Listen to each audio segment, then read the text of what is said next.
நேற்று ஒரு video post போட்டிருந்தேன், கிடா வெட்டு ஃபங்க்ஷன் போகலாமா அப்படின்ட்டு. அதே மாதிரி இது எந்த கோயில் எங்கே இருக்குது அப்படின்ட்டு ஒட்டஞ்சத்திரம் சுற்றி இருக்கிறவங்க வந்து மென்ஷன் பண்ணுங்கள், உங்களோட எக்ஸ்பீரியன்ஸும் ஷேர் பண்ணுங்கள் அப்படிங்கிற மாதிரி சொல்லியிருந்தேன். எனக்கு இதுதான் ஃபர்ஸ்ட் டைம் இந்த கோயிலுக்கு போகிறது. நான் இந்த கோயிலுக்கு இது மாதிரி ஒரு கிடா வெட்டு ஃபங்க்ஷன் இருக்குது அப்படின்ட்டு ஃப்ரெண்ட்ஸ் கிட்ட ஷேர் பண்ணுறப்போ அவங்க சொன்னது, ரொம்ப ரொம்ப சக்தி வாய்ந்த கோயில் இது, என்ன வேண்டிக்கிட்டாலும் நடக்கும் அப்படின்னாங்க. இந்த மாடு இதெல்லாம் முன்னாடி அந்த காலத்துலையெல்லாம் அதிகமாக நோய் வந்தப்போ இந்த சாமிக்கு இதை வெட்டுறோம் அப்படிங்கிற மாதிரி வேண்டிட்டு அதை நேர்ந்து விட்டுருவாங்க.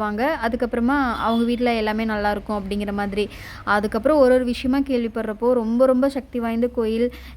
எல்லா அமாவாசை பௌர்ணமிக்கெல்லாம் அங்கே போய் அவங்க சாமி கும்பிடுவோம் அப்படிங்கிற மாதிரி நிறைய விஷயம் ஷேர் பண்ணாங்க.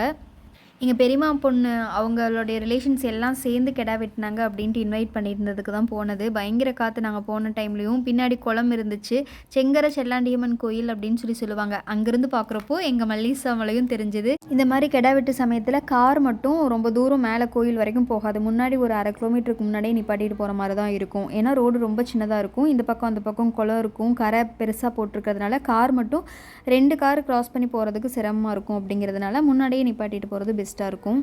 உங்களோட எக்ஸ்பீரியன்ஸையும் ஷேர் பண்ணிக்கோங்க. நெக்ஸ்ட் ஒரு வேறு விலாகில் பார்க்கலாம். தேங்க்யூ.